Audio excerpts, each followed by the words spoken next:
which, although not an unusual expression for Sean, was one he hardly ever used with me anymore. Until recently, that is.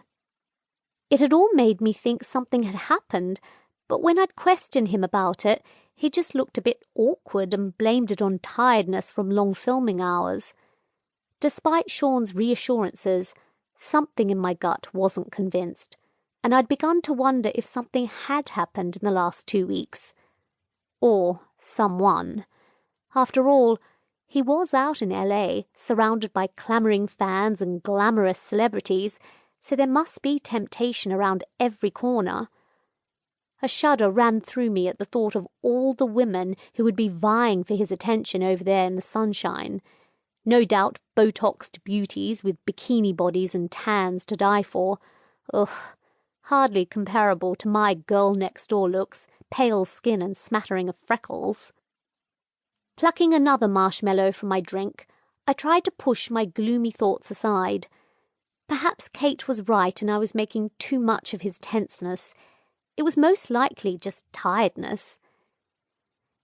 "That's probably because he's getting frustrated with the distance and missing you like crazy," Cait said with certainty.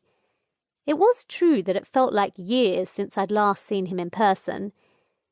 "Even more reason to plant your skinny butt on that plane tomorrow and get over here," she concluded merrily. "My skinny butt?" I exclaimed, attempting to imitate the bizarre accent she'd just used. "You've only been over there a few weeks, and you're already starting to talk like an American." I heard her soft giggle down the line and realized just how much I'd missed having Cait around since she'd started travelling. I was so lucky to have such a genuine, loyal friend. The brief flying visits she made to the UK were always great, but I couldn't wait to spend some real quality time with her. "Am I?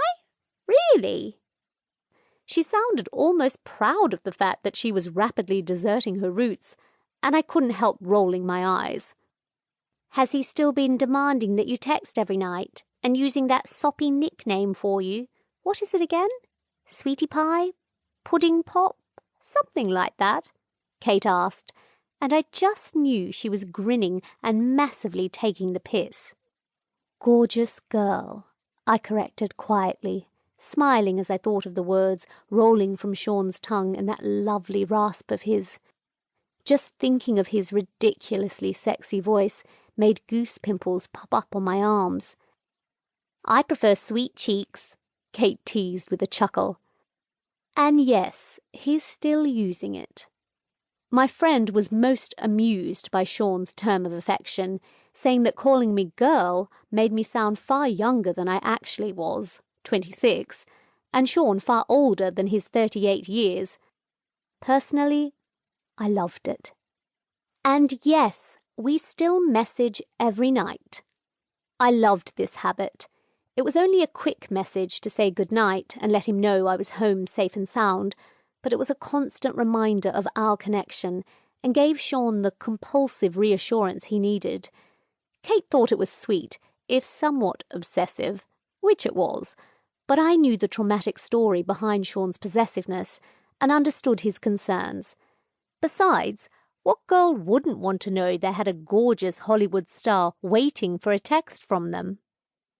"Well, there you go then. Everything's fine. You're just overthinking things. Please say you're still coming."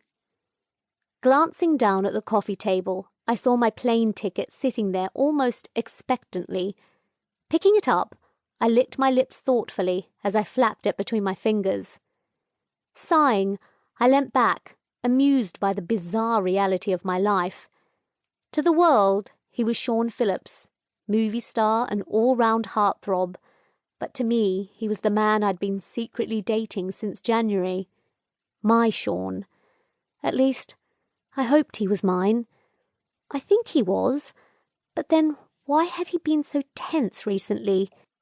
I hated the way I continuously went over the same concerns in my mind. Being apart for the last 8 weeks had been so much tougher than I'd anticipated, and seemed to be driving me just a little bit crazy. In addition to making my heart grow fonder